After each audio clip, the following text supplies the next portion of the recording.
নমস্কার, তৈরি করেছিলাম মটরশুঁটির পিঠে।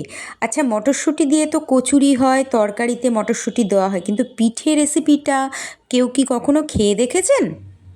আমার মনে হয় না, কারণ আমি নিজেও কখনো মটরশুঁটির যে পিঠে হয় সেটা জানতাম না। এটা সম্পূর্ণ আমার নিজের আইডিয়া দিয়ে তৈরি এই মটরশুঁটির পিঠে। তো চলুন দেখে নেওয়া যাক আজকে এই পিঠের রেসিপিটি। প্রথমে 1 কেজি মটরশুঁটি নিয়ে নিয়েছিলাম। মটরশুঁটিটাকে ছাড়িয়ে নিয়ে আমি গ্রাইন্ডারে একটা কাঁচা লঙ্কা দিয়ে পেস্ট করে নিয়েছিলাম। এরপর গ্যাসের ওভেনে একটি ফ্রাই প্যান বসিয়ে নিয়েছিলাম। তাতে 2 চামচ সাদা তেল দিয়ে তার মধ্যে বেটে রাখা ব্যাটারটা আমি ওর মধ্যে দিয়ে দিয়েছিলাম। এরপর মটরশুঁটির ব্যাটারটির মধ্যে দিয়ে দিয়েছিলাম বেশ খানিকটা হিং, 1/2 চামচ লবণ ও 1/2 চামচ চিনি। ভালো করে নেড়ে চেড়ে একদম আট করে শুকিয়ে নিয়েছিলাম এই মটরশুঁটির পিঠের পুরটাকে। দেখুন কি সুন্দর শুকিয়ে গেছে, একদম ফ্রাই প্যান থেকে ছেড়ে এসছে, একটু লেগে নেই। এই অবস্থায় নামিয়ে নিয়েছিলাম। পুর তৈরি হয়ে গেল। এবার পিঠে তৈরির জন্য নিয়ে নিয়েছিলাম 1 বাটি সুজি, 1 বাটি ময়দা। কড়াইতে দিয়ে সামান্য একটুখানি ভেজে নিয়ে ওর মধ্যে 1/2 চামচ মতন লবণ দিয়ে দিয়েছিলাম। এরপর আমি জল দিয়ে ভালো করে আট করে মেখে নিয়েছিলাম। কড়াই থেকে নামিয়ে একটি স্টিলের থালার মধ্যে দিয়ে আমি গুঁড়ো ময়দা কিছু ছড়িয়ে নিয়ে ভালো করে মেখে নিয়েছিলাম আটা মাখার মতন করে। এরপর ওর থেকে লেচি কেটে নিয়েছিলাম। গোল গোল করে লেচি কেটে নেবার পর মটরশুঁটির পুরটাকেও গোল গোল করে কেটে নিয়েছিলাম। মেখে রাখা লেচির থেকে গোল গোল করে লেচি কেটে বাটির শেপ দিয়ে তার মধ্যে মটরশুঁটির পুরগুলো এক এক করে ভরে নিয়েছিলাম।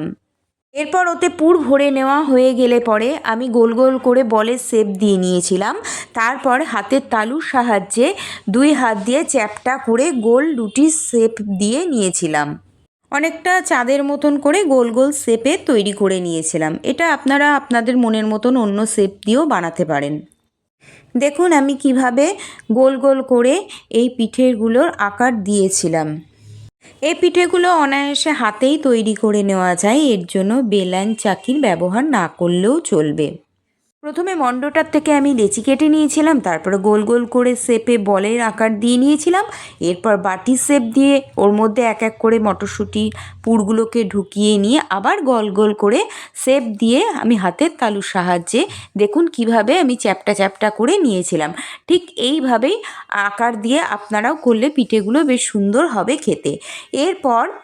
এরপর আমি 1 মুঠো চালের গুঁড়ি নিয়ে নিয়েছিলাম এবং সেই চালের গুঁড়িটাকে জল দিয়ে ভালো করে ঘুটে একটি ব্যাটার তৈরি করে নিয়েছিলাম। এরপর গ্যাসের ওভেনে আমি কড়াই বসিয়ে নিয়ে তাতে বেশ কিছুটা রিফাইন তেল ঢেলে দিয়েছিলাম। অপরদিকে আমার পিঠেগুলো সমস্ত রেডি হয়ে গিয়েছিল ভাজার জন্য তৈরি। চালের গুঁড়ির ব্যাটারের কনসিস্টেন্সিটা ঠিক এরকম হবে। এরপর আমি পিঠেগুলোকে এক এক করে ওই ব্যাটারের মধ্যে চুবিয়ে নিয়ে তেল এদিকে গরম হয়ে গিয়েছিল, গরম তেলের মধ্যে এক এক করে ছেড়ে এপিট ওপিট করে লাল লাল করে ভাজতে শুরু করে দিয়েছিলাম। গ্যাসের স্টিমটাকে মাঝে মধ্যে আমি কমিয়েও নিয়েছিলাম, আবার কখনো কখনো একটু বাড়িয়েও নিয়েছিলাম, সেটা আপনারা বুঝে করবেন। এরপর সবকটা পিঠেকেই এক এক করে গরম তেলের মধ্যে ছেড়ে আমি এপিট ওপিট করে লাল লাল করে সুন্দর করে ভেজে তুলে নিয়েছিলাম। ভাজার সময় আমার বারবার মনে হচ্ছিল, দেখুন রান্না কিন্তু একটি শিল্প, আর যে করে সে নিজে শিল্পী, এবং সেটাকে খাবার যোগ্য করে তুলতে পারলেই ব্যাস, আর কি, সেটাই বিখ্যাত হয়ে গেল সেই রান্নাটা। কেউ না কেউ তো রান্নাটাকে আবিষ্কার করেছিল না?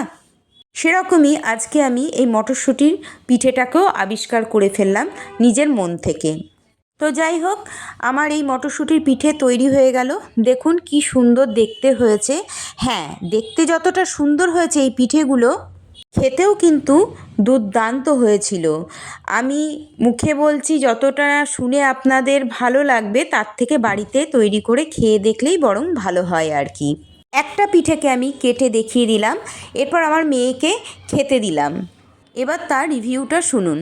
পিঠেটাকে শুধু শুধুও খাওয়া যাবে, আমি এখানে 3 রকম চাটনির সঙ্গে ওকে খেতে দিয়েছিলাম। অতুলনীয়। সঙ্গে সসগুলো এত কটা অ্যারেঞ্জ করে সব করেছো, সেই সঙ্গেও শুধু সস না দিলেও ভালো লাগছে। হ্যাঁ, শুধুও খাওয়া যাবে, এটা শুধু শুধু এমনিই খাওয়া যাবে।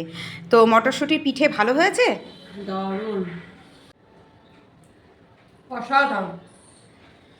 মানে মাথা কাটিয়ে বার করেছো, এত ভালো হবে একসাথে 3টে দিয়ে ওই 4-5টা খেয়ে নেওয়া যাবে।